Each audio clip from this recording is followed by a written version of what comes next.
بسم اللہ الرحمن الرحیم۔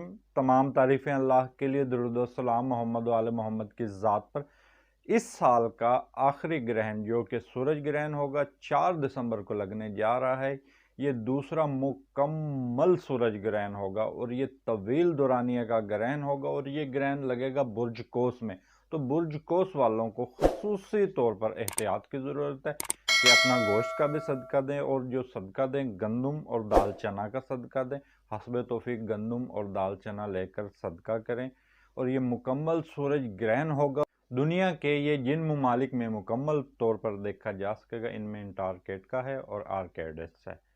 اس میں مکمل طور پر نظارہ کیا جا سکے گا، جبکہ جزوی طور پر یہ جن ممالک میں دیکھا جا سکے گا ان میں ساؤتھ افریقہ، چلی، Georgia, New Zealand, Australia, Namibia میں دیکھا جا سکے گا، جبکہ پاکستان اور دیگر ممالک میں یہ نظر نہیں آئے گا۔ نظر نہیں آنے کا مطلب یہ نہیں ہے کہ اس کے اثرات نہیں ہوں گے۔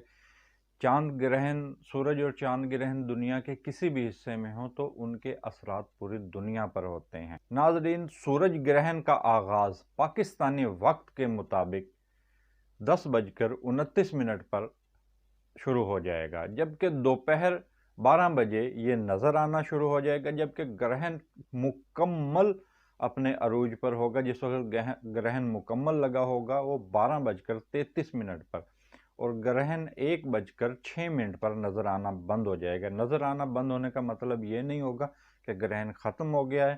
گرہن کا اختتام 2:37 پر ہوگا۔ گرہن کا کل دورانیہ 5 گھنٹے اور 8 منٹ ہوگا، اور گرہن کے متعلق چند احتیاط ضروری ہیں کہ گرہن دنیا کے کسی بھی حصے میں تو اثرات رکھتے ہیں، اور اس کو گرہن کو براہ راست ہرگز نہیں دیکھنا چاہیے۔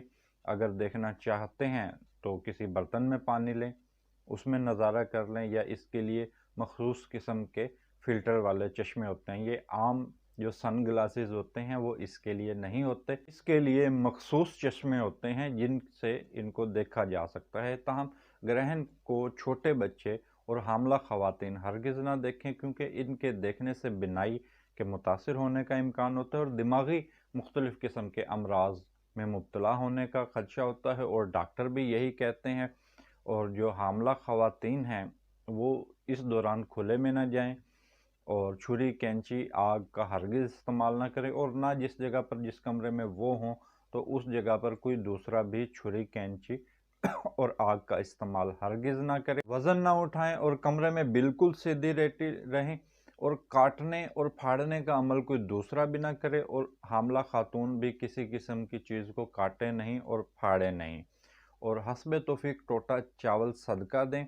اور اگر کسی بہن بھائی کو بات کوئی سمجھ نہیں آتی ہے تو وہ مجھے فون پر پوچھ سکتا ہے۔ اس کے ساتھ ناظرین، میں ایک مزید ویڈیو بنانے کا ارادہ رکھتا ہوں جس میں جو نقصانات ہوئے ہیں لوگوں کے سورج چاند گرہن کی وجہ سے، تو اس پر میں ایک ویڈیو بنانے کا ارادہ رکھتا ہوں۔ خصوصاً بچوں پر کیا اثرات ہوئے ہیں، مردوں پر کیا اثرات ہوئے ہیں، اور کیا اثرات حاملہ خواتین پر ہوئے ہیں، اور جو نقصانات ہوئے ہیں وہ بڑے حیران کن اور تکلیف دہ ہیں۔ تو اگر میں چاہتا ہوں کہ میں آگاہی کے لیے ویڈیو بناؤں تو آپ مجھے اس بارے میں ضرور اپنا مشورہ دیں کہ کیا مجھے یہ ویڈیو بنانی چاہیے، کہ جو لوگوں کے ساتھ نقصانات ہوئے ہیں وہ کیا ہیں، اور چند بڑے دل خراش قسم کے واقعات ہیں۔ تو پلیز اس پر مجھے اپنی رائے ضرور دیجیے گا۔ میرا نمبر موجود ہے، آپ مجھے واٹس ایپ پر رائے دے سکتے ہیں، اور اس کے علاوہ میری ویڈیو میں کمنٹس کر سکتے ہیں۔ اس کے ساتھ مجھے اجازت دیجیے، اللہ حافظ۔